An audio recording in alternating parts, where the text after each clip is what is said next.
The first lesson in this next unit on trigonometry is just a review of the core trigonometric ratios, so the primary trigonometric ratios. And so we define the primary trigonometric ratios for a right-angled triangle. And essentially what they are is they're functions whereby you input an angle and the function outputs the ratio of the sides in the right-angled triangle. So for example, if you input this angle into the sine function, you'll get the ratio of the opposite side to the hypotenuse side in this right-angled triangle.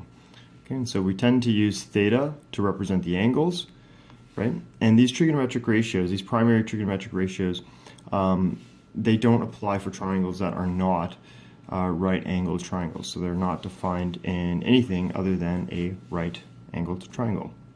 In the future, we will use these trigonometric ratios in triangles that are not right-angled triangles, but it can be proved that these can be used to derive those formulas.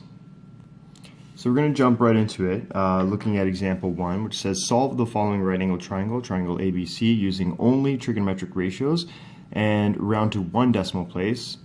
Recall, to solve a triangle means to determine the length of all sides and angles. So when it says solve a triangle, this is what we're doing. We're determining the lengths of all the sides and all the angles. So I'm given an angle, I'm given a side, and I'm given two unknown sides.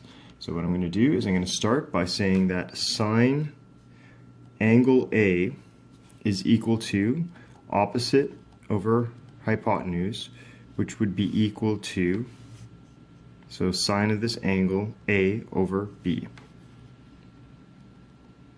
Okay, so I look at this, I take the sine of this angle, which means opposite over hypotenuse. So I have this angle right here, it's defined as 18.6, so therefore sine of 18.6 degrees is equal to A, which I don't have, over the hypotenuse, which is 11.3. So rearranging, 11.3 times sine of 18.6 is equal to A, and all I've done there is I've multiplied both sides by 11.3. And then I can evaluate A. And to one decimal place, my value is 3.6 centimeters. And we want to really be very sure that our calculators are set in degree mode so that the trigonometric ratios are evaluated for angles in degrees. So I now have A being 3.6. A is equal to 3.6. What I'm going to do now is I'm going to continue and find the side C. So I'm going to use cos of A, and that's equal to adjacent over hypotenuse, or in this triangle, C over B. I have the value of A, so cos 18.6 degrees is equal to C over 11.3, 11.3 times cos 18.6 degrees is equal to C, and C is equal to 10.7 centimeters. Okay, so I have side A, I have side C. What I don't have is angle C. And since this is a triangle, all interior angles must add to equal 180 degrees. So angle C is equal to 180 minus 90 degrees, so minus this angle, minus 18.6 degrees. Angle C is equal to 71.4 degrees. And so now the triangle is solved. Okay, so that was a fairly straightforward example. And that's an example of a right angle triangle with a side and angle provided. The next we're going to look at is a right angle triangle with only two sides given. So as we can see here in triangle DEF, we have two sides, no angles, and we don't have the value of the hypotenuse. So solve triangle DEF using only the primary trigonometric ratios and round to one decimal place. Well, if I have two sides here, you might be thinking, okay, well that allows me to use a certain trigonometric ratio, and that you'd be correct in saying that it would be the tangent ratio that we're going to use here. So what I'm going to do is I'm going to go tan D is equal to opposite over adjacent. And in this case, for D, my opposite is little case d and little case f. So d over f. All right. I'm going to substitute my values that are relevant to this question. So tan d is equal to 7.4 over 6.5. Now, the issue here is that d is the value that's being inputted into the function. So I need to get rid of this function somehow. And so last year you were taught if you want to get rid of a trigonometric ratio, you simply take the inverse of both sides. But now that we know what the inverse does, remember the inverse undoes the actions of the function. So if we take the inverse of the function, it's going to undo the actions of this function and it's going to output d. So that's literally why we take the inverse of a trigonometric function to return the angle that was originally inputted. But what we do to one side, we must do to the other in an equation. Right? So again, this tan inverse is undoing the actions of this function. So if it's undoing the actions of this function on d, then the output should simply be d. And so that's how you quote-unquote cancel this function.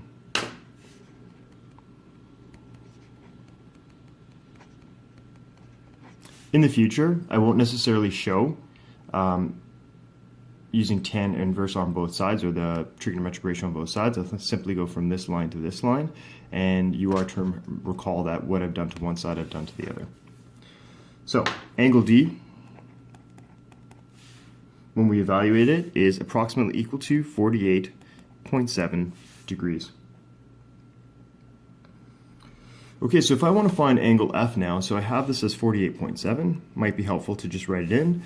I think I can evaluate what angle F is because I can use the property of the interior angles of a triangle. So angle F is equal to 180 degrees minus 90 degrees minus 48.7 degrees. So angle F is equal to 41.3 degrees. That's 41.3 degrees right there. Okay, so the final thing that I need to calculate here is the length of the hypotenuse, or in this question, lowercase e. So, I mean, you can use any of the trigonometric ratios here, except for tan, because remember tan is just opposite over adjacent. So really you can use either sine or cos, and you can use it for either of those angles. So I'm just going to go ahead and I'm going to use the sine function on 48.7. So sine 48.7 degrees is equal to, and so that would be opposite over hypotenuse, so 7.4 meters over lowercase e. Well, if e is in the denominator, I need to get it to the numerator and then I need to isolate it. So how do I bring it up to the numerator and then isolate it? Well, there's two ways you can do this. You can multiply both sides by e and then divide by sine 48.7, or you can use your knowledge of exponent rules or rather just exponents, and you can flip both sides.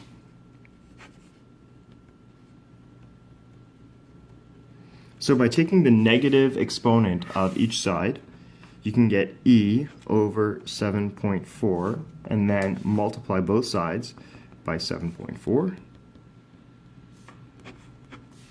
So 7.4 over sine 48.7 is equal to e, and so therefore e is equal to 9.8 meters. Okay, so alternatively, what you can do is you can go sine 48.7 degrees, and you don't necessarily have to copy this, but if you want, you can see how it, another way is done. 7.4 over e, multiply both sides by e,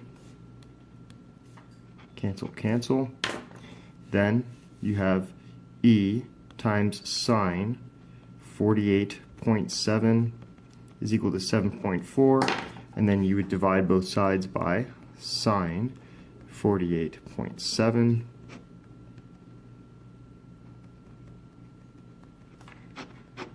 and now you have E isolated, and you have this exact same expression. Okay, so there's just two ways of doing it. You can flip both sides, or you can just undergo a few algebraic operations to isolate E. The next portion of the lesson looks at the concept of an angle of depression versus an angle of elevation. So an angle of elevation is the angle from the horizontal to whatever it is that is being observed, versus angle of depression, it's the angle from the horizontal down to whatever it is being observed. So let's take a look at how that applies in this question right here. George looks out from the CN Tower observation deck and sees his house at an angle of depression of 10.5 degrees. A sign beside him tells him he is 447 meters above the ground. How far is his house from the CN Tower? So the angle of depression is 10.5. So what does that mean? Is this angle 10.5? No, it's not. So angle of depression, as we look right here, it's the angle from the horizontal. So we're going to draw a horizontal right from where George is on the observation pod, right? That's the second pod up there, right? And that angle right there, of course this diagram is not to scale, is 10.5 degrees, meaning that this angle between the CN Tower and down to the base of George's house is going to be 90 degrees minus 10.5 degrees, which is, in this case, 79.5 degrees. So I have this angle being 79.5 degrees. I need to find the distance from the base to George's house, and I know the height of the CN Tower is given to me in the question, and that's 447 meters. So as you can see, we have a triangle here. We have a right angle triangle from here, here, and here. That's all one right angled triangle. I have this value right here.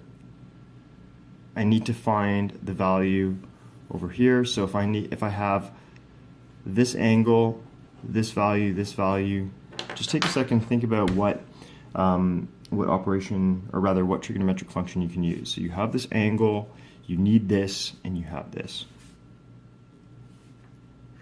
Okay, so you should definitely be using the tangent trigonometric ratio. 79.5 degrees is equal to x over 447 meters. Okay, multiplying both sides by 447 meters times tan 79.5 degrees is equal to x, and then you'll find that x is equal to approximately 2,412 meters, right? Your calculator is going to give you a lot of digits, but as you can see in the question, we're only really given like 3 significant digits, so I would even go so far as to say we could say 2.41 kilometers. And you'll certainly have more direction on evaluations in terms of how you should be rounding, right? But just recall that just because your calculator gives you a bunch of digits doesn't mean that you necessarily have to report every single digit that the calculator outputs, right? Because not all of them have any meaning, or not all of them have meaning. All right, trigonometry can also be applied to geography. For example, a circle of latitude, so try to remember grade 9 geography, that a circle of latitude is a circle on the Earth that is parallel to the equator. So right here, this right here is the equator, right? And that would be your circumference of the Earth right there, okay?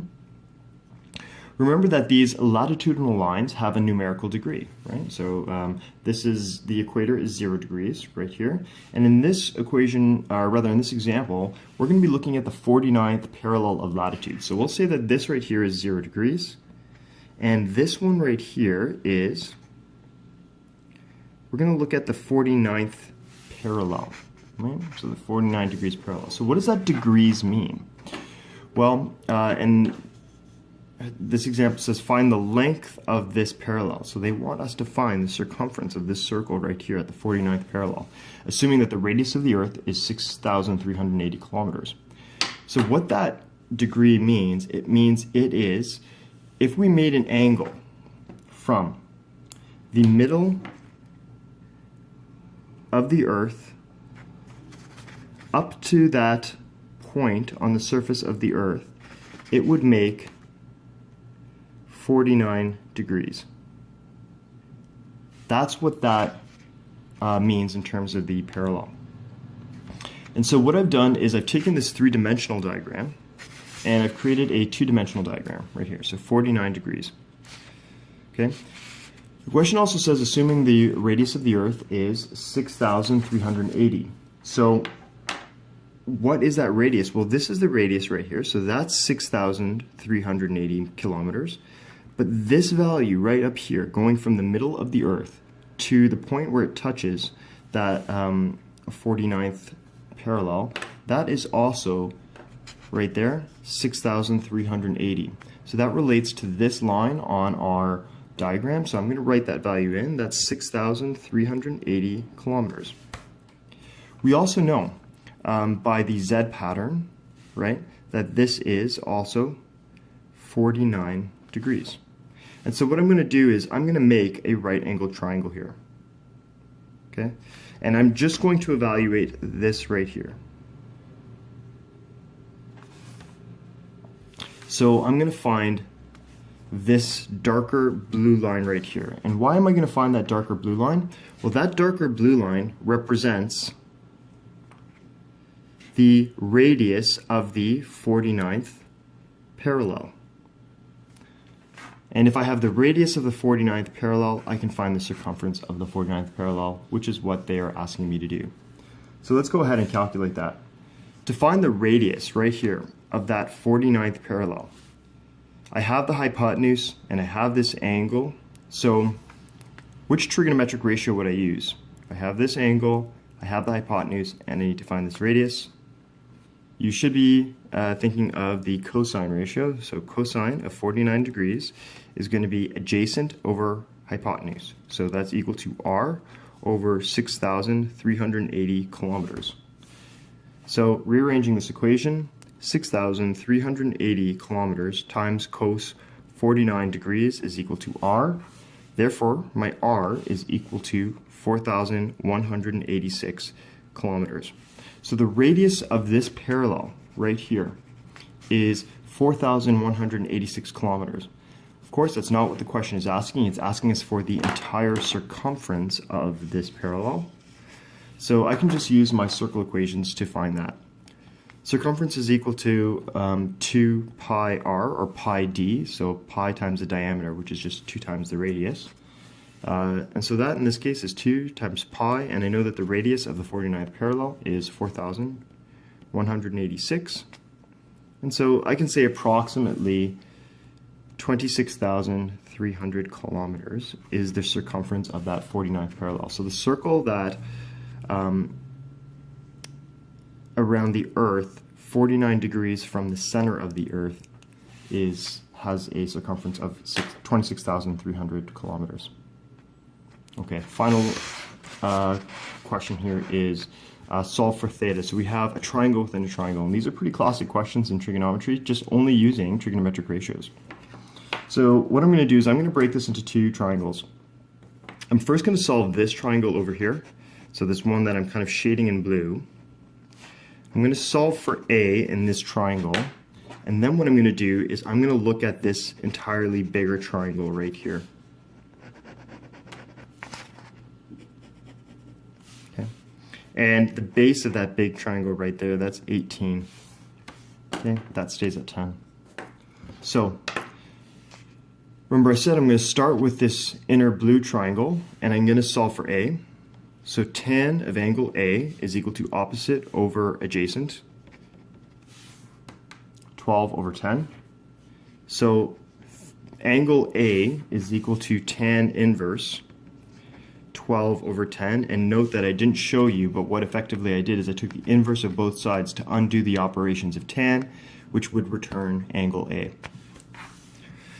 So angle A is equal to approximately 50 degrees. So this is 50 degrees. Now, looking at the bigger green triangle, okay, I'm going to look at this entire angle right here, and notice that this entire angle encompasses both 50 and theta, but the question only wants me to get theta. So I'm going to include that in this entire angle by saying tan of 50 degrees plus theta is equal to, so if I find this entire thing, the tan of this entire angle, 18 over 10. 18 over 10. So tan of 50 degrees plus theta is equal to 1.8. Taking the inverse of tan on both sides, 50 degrees plus theta is equal to tan inverse of 1.8. So remember, if I take the inverse of this tan, it should simply give me back my original angle, which was 50 degrees plus the theta. 50 degrees plus theta, evaluating the inverse of tan of 1.8, that gives me 61 degrees. So again, what does the inverse give us? Well, we input the ratio, and the inverse will output the angle that produced that ratio. So a 61 degree angle will produce a tan ratio of 1.8. So this is just a matter of now rearranging and solving, and theta is equal to 11 degrees. Right, homework is listed right here on the bottom, and we're back to using the textbook pages included right here.